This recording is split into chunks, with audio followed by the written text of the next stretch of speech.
toi de jouer.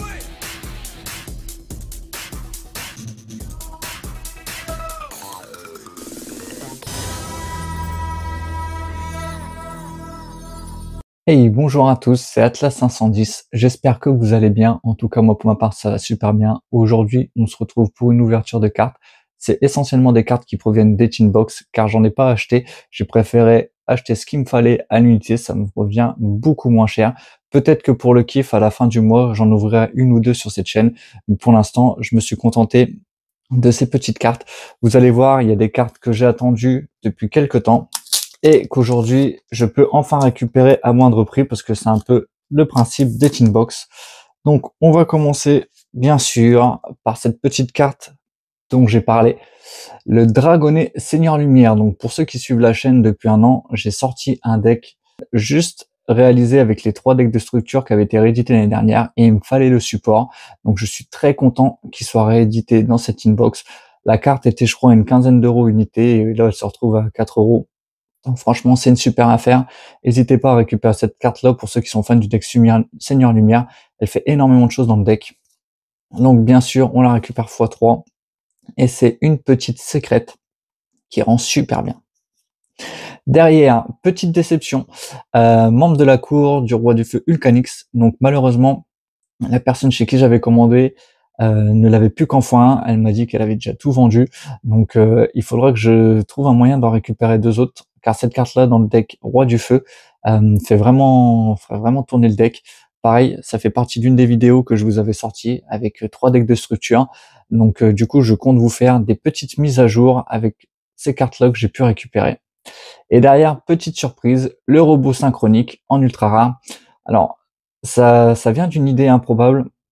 J'ai décidé, je voulais faire un deck synchronique rogue pour jouer en casu avec les amis et je me suis rendu compte que je ne possédais cette carte-là que en commune. Donc du coup, je sais pas si c'était le moment ou un fait de chance, mais elle a ressorti en ultra rare dans les Tin Box. Donc je me le suis procuré en x3. Derrière, on va avoir le petit ange aquatique Farstar. Donc ça, pareil, c'était une carte qui était sortie l'année dernière, qui coûtait pareil entre 10 et 15 euros. Et du coup, là, en ultra rare, elle coûte plus grand chose. Mais par contre, c'est une super carte dans le deck Marine 16. Étant donné que j'ai monté le deck, je compte vous les préparer. Donc il fallait le récupérer en x3. Et là, cette carte-là, je l'avais que en ultra rare. Je l'avais récupérée, je crois, dans une ouverture de commande. Et je l'avais chopé en collector rare dans le Bataille de légende quand c'était sorti. C'était la revanche monstrueuse ou quelque chose comme ça. Et là, du coup, en commune, donc c'est super. J'en ai pris 3. Et bien sûr, un petit dragon cramoisi. Parce que comme vous le savez, je l'avais commandé en x1 dans mon deck yeux bleus et il me leur fallait, étant donné que je compte monter un deck synchronique. Que je pourrais vous présenter tout ça. Donc, on va s'ouvrir le deuxième paquet de cartes. Hop. Eh ben, la dernière est sous sleeve, je vous garderai ça. Bien sûr, Minerva, l'Athénienne Seigneur Lumière. Donc pareil, cette carte-là en secrète, elle est magnifique. Derrière, j'en ai profité.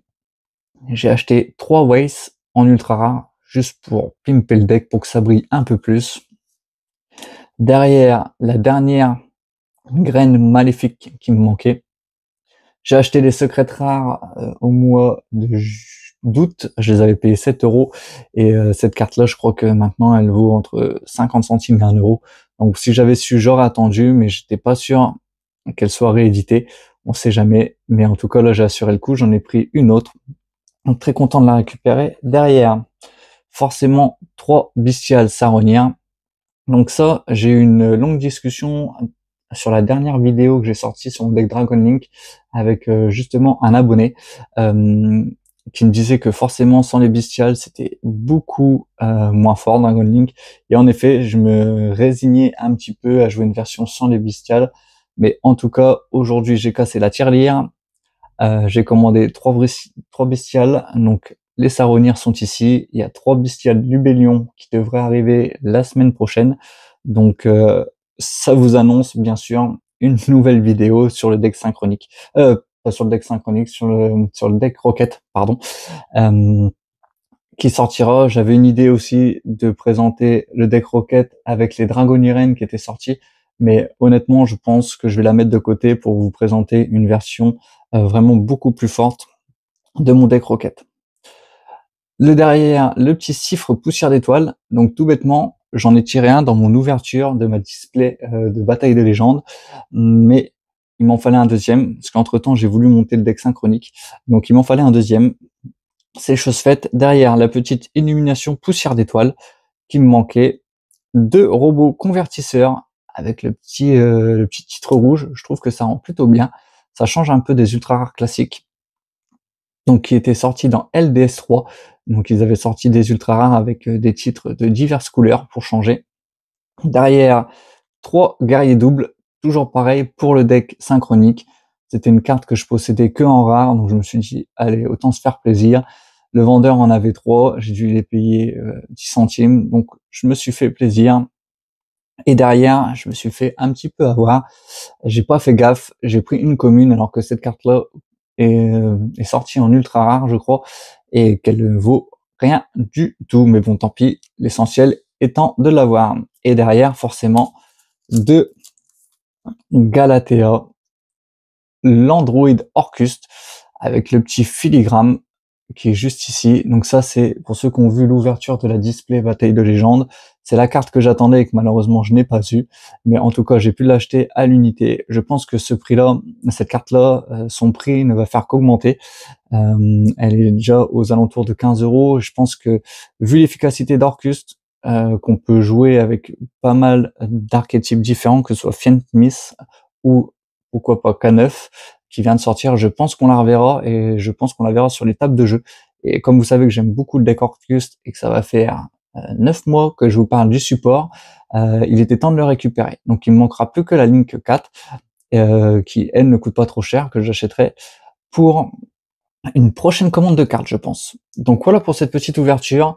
Vous allez me dire, Atlas, encore pas mal de cartes, mais quand est-ce que les vidéos des decks arrivent? Et bien justement, je prépare une petite série sur commencer Yu-Gi-Oh! Avec des decks de structure, comment jouer des decks rogue budget, car comme vous le savez, le nerf de la guerre dans Yu-Gi-Oh! C'est le tarif des cartes et le prix des decks. Si vous voulez jouer top méta, forcément, il faut y mettre le prix. Et par contre, si vous voulez avoir des decks, on va dire, compétitifs, je vais vous expliquer un petit peu comment je m'y prends et comment vous pouvez faire si vous voulez jouer à Yu-Gi-Oh! Pour pas trop cher. Donc voilà, c'était Atlas 510. N'hésitez pas à vous abonner si mon contenu te plaît et pour ne rien louper des prochaines vidéos. À bientôt!